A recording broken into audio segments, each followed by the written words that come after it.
চেয়ারম্যানের মেয়ে। সাহস দেখতে চাইছিল না, এটা হচ্ছে আমার সাহস।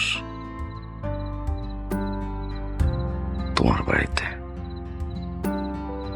তোমার বেডরুমে।